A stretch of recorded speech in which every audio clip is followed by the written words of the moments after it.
welcome to our online congregation today. Glad that you're with us, and also welcome to all of you who are gathered here in this place to worship God as a community of God's people here today.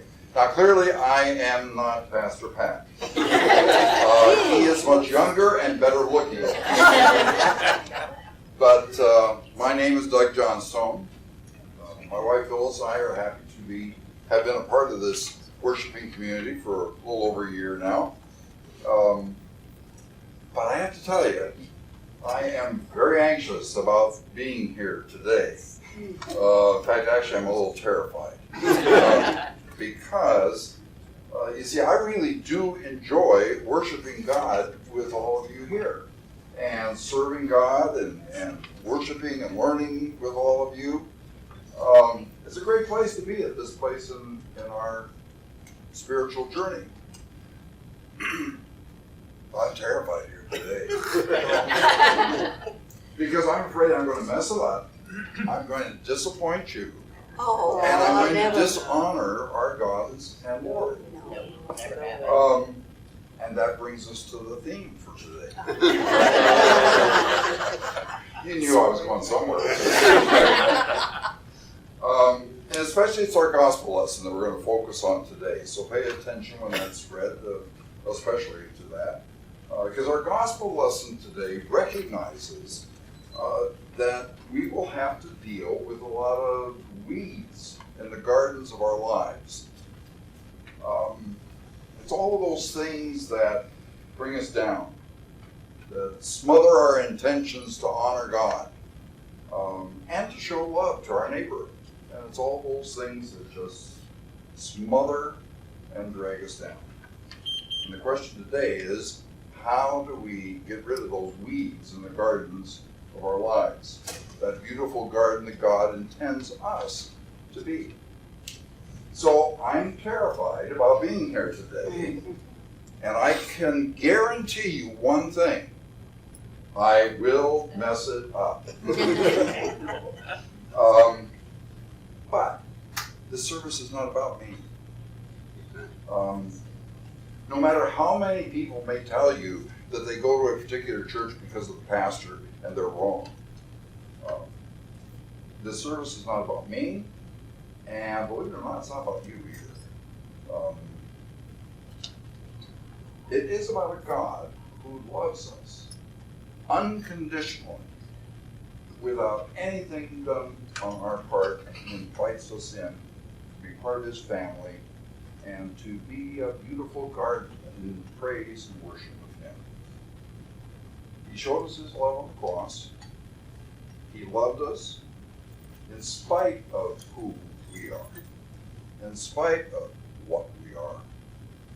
And he showed us that love, and he invites us right now to bask in the sunshine of his love and his glory, so that we may truly reflect his love to one another. And so let's start, as we always do, by greeting one another and extending his love to one another by saying, "The Lord is with you." Say the Lord is with you. May the grace, mercy, peace, love, and joy of our Lord and Savior Jesus Christ be and abide with us now and always. According to Pastor Charles Yust, there's a well-known saying in rural areas of our country in the late summer. And the saying is this: make sure you lock your car doors. Now, for those of us living in urban areas, that's nothing unusual. We used to have to post cards. It was in Long Beach, and our police deputies, our sheriff's deputies, even brought their guns with them to church because they were concerned about what would happen out in the parking lot during the worship services.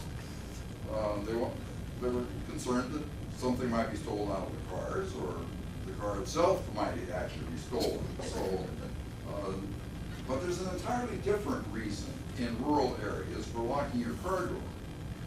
It's just that because when you come out of worship in rural areas, if you have unwittingly left your car door unlocked in the late summer, you might find a bag of zucchini in the front seat.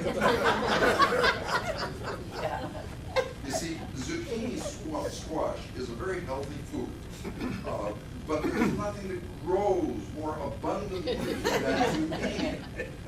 And so the gardeners in the congregation are constantly giving zucchini to anyone who will take them, and even those who unwittingly are receiving them in their supposedly locked car.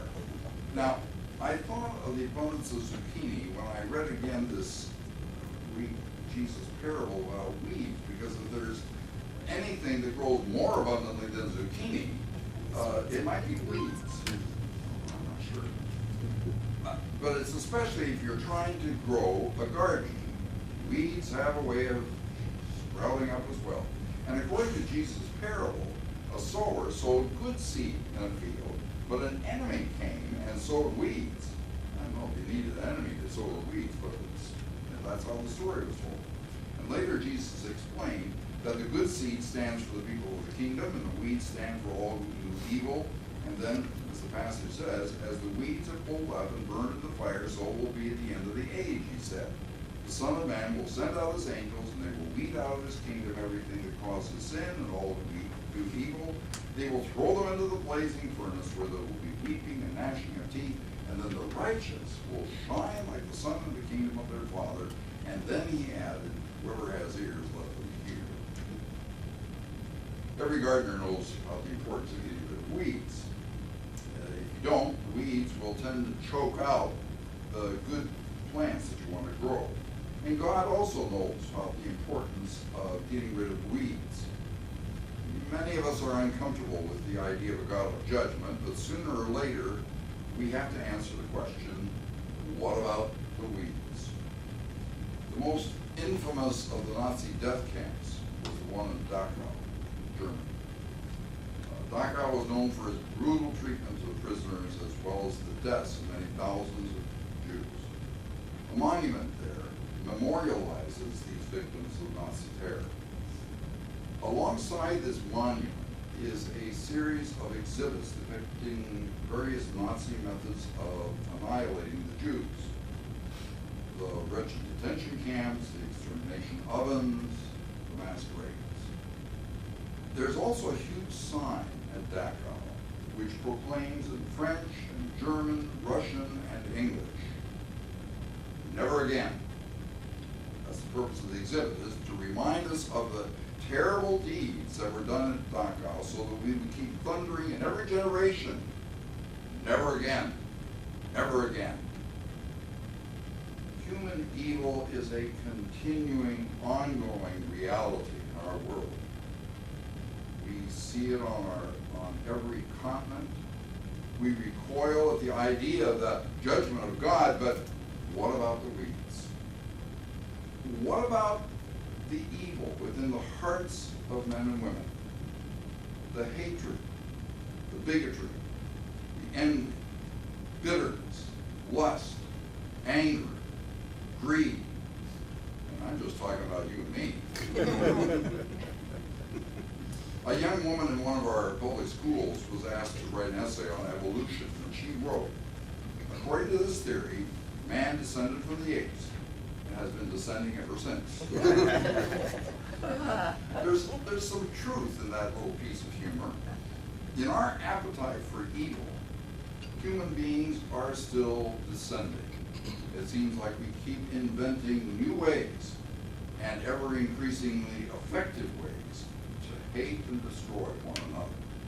Apes are not capable of the extraordinary evil to which humans will resort. So what about the weeds?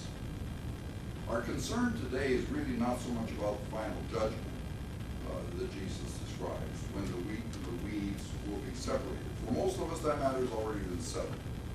By faith, we've been saved. We will leave to God the determination of what happens to the truly depraved.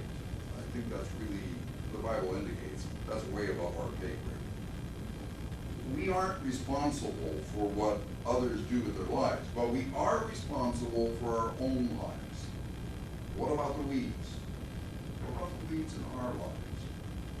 How do we deal with those weeds, those pesky personality defects, those murky moral letdowns, those tawdry times of ethical failure that keep us from being all that God intends us to be?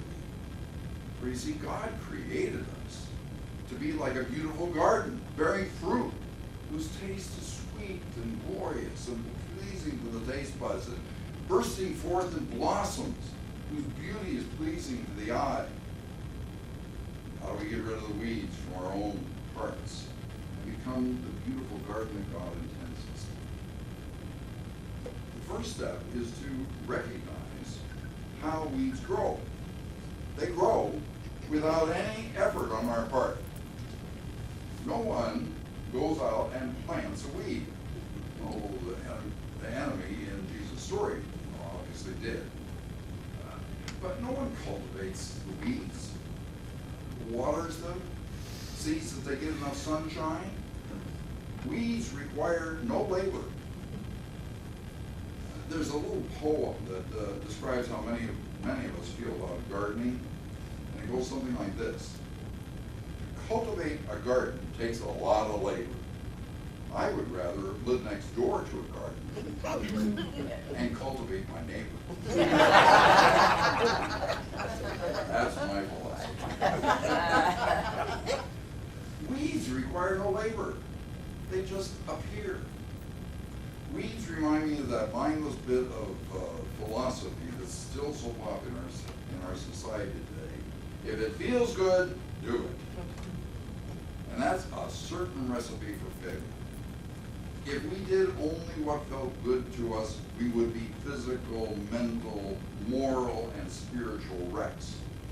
The things worth having in life require effort, and sometimes pain. One of the most dangerous heresies of this sort is the idea that love is something that comes naturally. In this view of life, love is a mushy feeling. Mature people, however, understand that love is not simply a feeling, it's a commitment. Love requires work. It involves the willingness to be there in good times and in bad times, for better or for worse. It's like the title from a movie that was produced actually in the Muslim community and reminds us, love is a burden. Love is a burden. Real love takes work. And that's especially true of things like parenting. There was a certain man who wouldn't let his children attend church. His rationale was he wanted them to wait until they were old enough to decide for themselves. His pastor came by one day and he said he wanted to take the man to see his own home and to see his garden. And when they walked into the garden, it was full of weeds, which were choking out his squash and his beans and his okra. And the man said, "That's not a pitiful excuse for a garden." To which the pastor replied, "Well, I just wanted to wait and see until the vegetables had a chance to decide for themselves what they wanted to do." Looking after a garden takes work. So does looking after a marriage, or being a responsible parent, or being a compassionate member of the neighborhood and community. Beware of anything in life that requires no commitment on your part, no effort, no inconvenience. You're probably just dealing with a weed. It's part of the psychology of drugs. Why face your problems? You can escape them with an artificial euphoria by simply taking a tiny pill. Illicit sex can have the same appeal. A few hours in a motel is different than having to live with someone day in, day out. How do you get rid of the weeds? You begin by recognizing how weeds grow. They grow without effort. You get rid of weeds in the second place by recognizing that what it takes to grow a beautiful garden. You begin with a mental idea of what you hope to achieve. You map it out in your mind's eye.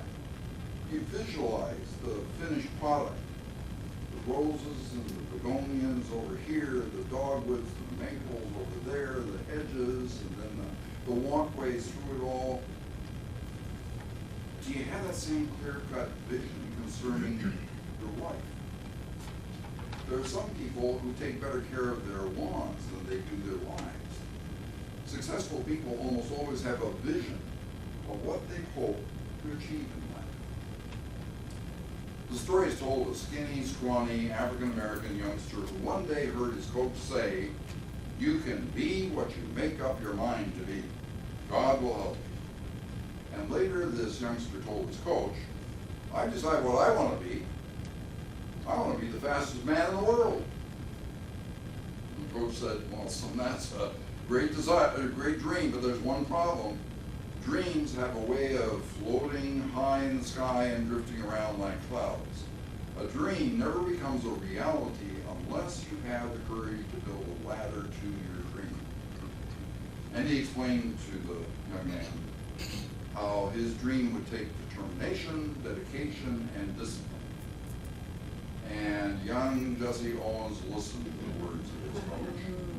And at the 1936 Olympics in Germany, he established himself as the fastest man in the world, and he won 4 gold medals, and he embarrassed the most powerful man in the world at that time, Adolf Hitler.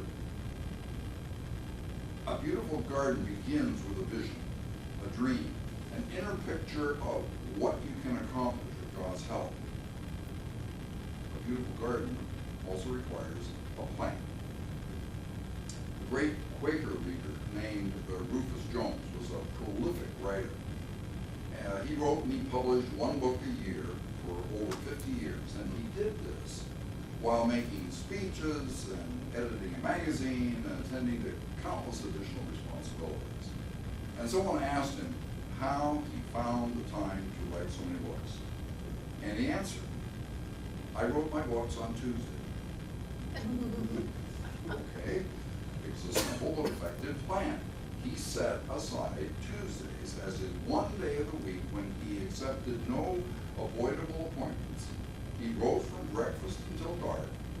Now, he might be thinking about his next writing project all week long, but he didn't actually sit down and put it on paper until Tuesday. He wrote on Tuesdays.